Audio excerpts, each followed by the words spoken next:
দেশের অন্যতম সৃজনশীল চলচ্চিত্র নির্মাতা শাহনাজ কাকুলি। তার গল্পটা অনেক সৃজনশীল হলেও এখন পরিণত হয়েছে দুর্দশায়। ঘটনার শুরু গত বছরের অক্টোবরের মাঝামাঝি সময়ের একদিন সকালে। হঠাৎ অসুস্থ হয়ে পড়েন তিনি।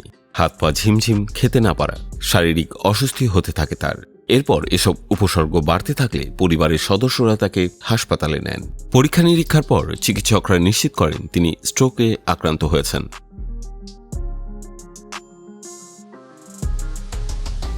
যেই অসুস্থতার কারণে শাহনাজ কাকুলি তার চিকিৎসার ব্যয় মেটাতে করেছেন শখের গাড়ি বিক্রি। স্ট্রোকের পর প্রথম টানা 1 সপ্তাহ দুটি হাসপাতালে চিকিৎসাধীন ছিলেন কাকুলি। এরপর বাসায় নেওয়া হলেও সুস্থতার পথ দীর্ঘ হওয়ায় শুরু হয় পুনর্বাসন চিকিৎসা। ঢাকার মিরপুরে অবস্থিত সিআরপিতে নিয়মিত থেরাপি শুরু হয়। প্রথম দফায় টানা 2 মাস সেখানে চিকিৎসা নেওয়ার পর কিছুদিন বাসায় ছিলেন। পরে আবার ভর্তি হয়ে থেরাপি নিচ্ছেন।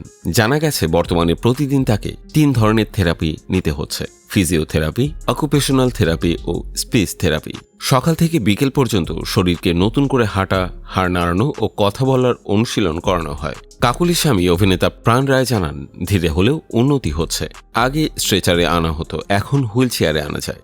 দুজনের সহায়তায় তিনি কয়েক পা হাঁটতে পারেন। তবে বাঁ হাত পা এখনও পুরোপুরি সচল নয়। কথা বলতে পারেন, কিন্তু মুখ বেঁকে যায়।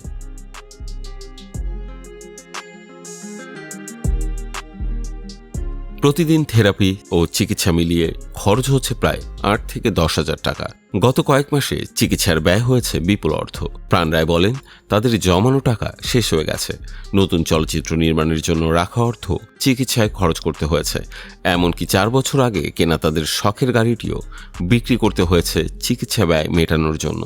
তিনি জানান, স্ত্রীর সার্বক্ষণিক দেখভালের কারণে গত 4 মাস কোনো শুটিং করতে পারেননি। ফলে নিয়মিত আয়ও বন্ধ রয়েছে, যার কারণে গাড়িটিও বিক্রি করে দিতে হয়েছে তাকে। স্ট্রোকের আগে থেকেই কাকুলি উচ্চ রক্তচাপ, ডায়াবেটিস ও থাইরয়েড সমস্যায় ভুগছিলেন। পরিবারের সদস্যরা জানান, চিকিৎসা কতদিন চলবে তা এখনও নিশ্চিত নয়। বন্ধু স্বজনদের সহযোগিতায় চিকিৎসা চালিয়ে নেওয়া হচ্ছে।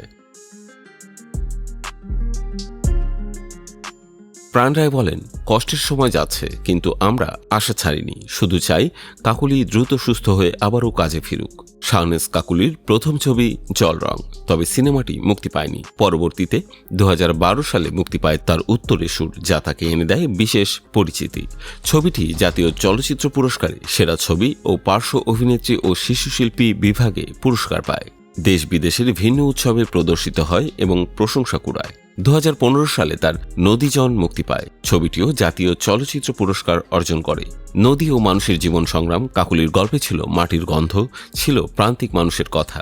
শাহনাজ কাকুলি টেলিভিশন নাটক, চিত্রনাট্য ও শিল্প নির্দেশনারও কাজ করতেন।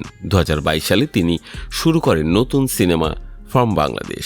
ছবিটির শুটিং শেষ, পোস্ট প্রোডাকশনের কাজও প্রায় সম্পন্ন, কিন্তু নির্মাতার অসুস্থতা ও নানা সংকটের কারণে ছবিটি এখনও মুক্তি পায়নি। অবশ্য পাওয়ার তো কথাও না। যেখানে শিল্পী জর্জরিত, সেখানে শিল্প উৎপাদন কে করবে? শাহনাজ কাকুলির এই গল্প শুধু একজন নির্মাতার ব্যক্তিগত সংগ্রাম নয়, বরং দেশের চলচ্চিত্র অঙ্গনের সংগ্রাম। শিল্পীকে বাঁচিয়ে তবে না শিল্পকে বাঁচানো যায়।